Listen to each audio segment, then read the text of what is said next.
السلام عليكم ورحمة الله وبركاته. ازيكم حبايبي، عاملين ايه؟ يا رب تكونوا بخير. النهاردة بقى معانا كده نوع جديد من المكرونة، حلوة قوي، جميلة قوي، ان شاء الله تعجبكم جدا. وهي المكرونة بصوص البيستو والفراخ. صوص البيستو طبعا اللي هو صوص الريحان. هنشوف الأول هنعمل صوص الريحان ازاي. بطريقة سهلة جدا وبسيطة جدا، وممكن تعمليه وتخزنيه عندك أو تعينيه عندك في علبة في الفريزر. لوقت ما تحتاجيه يبقى موجود عندك وجاهز. وطبعا بتحطي الكمية اللي انت عايزاها. ده الريحان أنا قطفته زي النعناع أو الملوخية عادي جدا. قطفته وهغسله طبعا كويس قوي، وهسيبه احطه في مصفى يتصفى شوية لما يصفي ميته خالص. انا مستعملة حزمتين. آه عايزين تستعملوا حزمة واحدة براحتكم خالص، بس انا عندي الولاد بيحبوا الريحان واضح ويكون زيادة يعني. بحط الريحان في الكبة، او خلاط اي حاجة، مع نص معلقة توم، ربع معلقة كوباية زيت زيتون. مش عايزين زيت زيتون ممكن زيت عادي، زيت ذرة، اي زيت عادي بس يكون نظيف. ونضربهم مع بعض كويس قوي. ده شكل صوص الريحان عندي. وممكن طبعا يبقى اخف، بس انا مش محتاجة اخففه اصلا يعني مش محتاجة ازود زيت وكده عشان يبقى اخف. لا، هو كده تمام قوي. معانا حلة فيها معلقتين 3 زيت، وهنزل بمكعبين زبدة. وبعد كده هنزل عليها بشرايح فراخ، عايزينها شرايح مكعبات اي فراخ عندكم يعني. حتى لو عندك فراخ مستوية هتقطعيها وتحطيها، مش هتقول لا يعني. توابل المكرونة بصوص البيستو او بصوص الريحان هي عبارة عن ملح وفلفل بس، مش اكتر من كده، وشطة. بس انا مش هحط الشطة دلوقتي، هحط للي عايز في طبقه علشان في جزء ما بيحبش الشطة. بعد الفراخ طبعا ما اتشوحت كويس قوي واستوت، نزلت عليها بالملح والفلفل.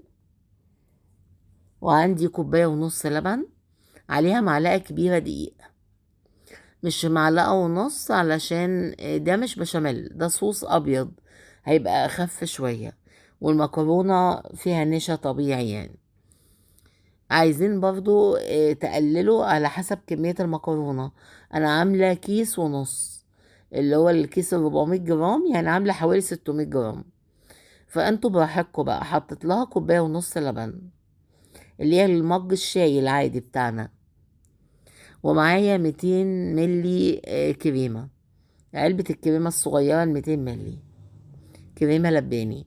ما عنديش كريمة لباني، ممكن استبدلها بمعلقتين كبار قشطة مع مكعب زبدة، هتديني نفس الطعم بالظبط.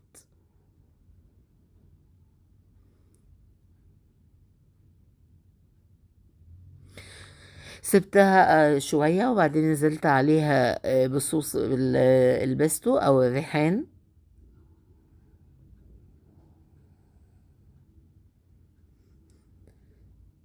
كده الصوص مظبوط، سبته لما اخد غلوة كده والسمك بتاعه بقى تمام. هسيبهم برضو مع بعض ياخدوا غلوة شوية، غلوة واحدة بس. وبعدين هنزل بالمكرونة.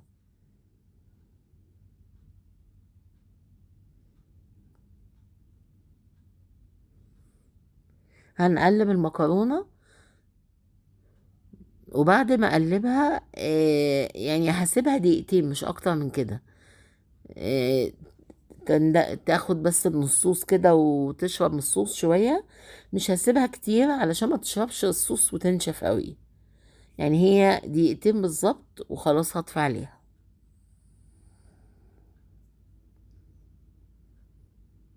صدقوني هتاكلوا احلى مكرونة ممكن تتخيلوها.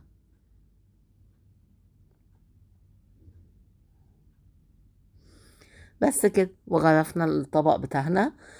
طبعا يعني كشكل ناقص ان يبقى فيه ورقتين ريحان كده خضر في نص الطبق، هي كانوا هيدوا شكل تحفة، كان هيبقى شكل تاني يعني، عشان احنا عارفين ان العين بتاكل قبل البق يعني.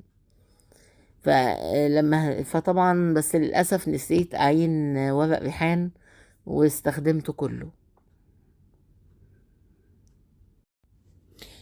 ولو عجبكم الطبق بتاعي ما تنسونيش في اللايك والشير وكومنت حلو منكم، بيفرحني وبيسعدني، ويا ريت تجربوها وتقولوا لي رأيكم.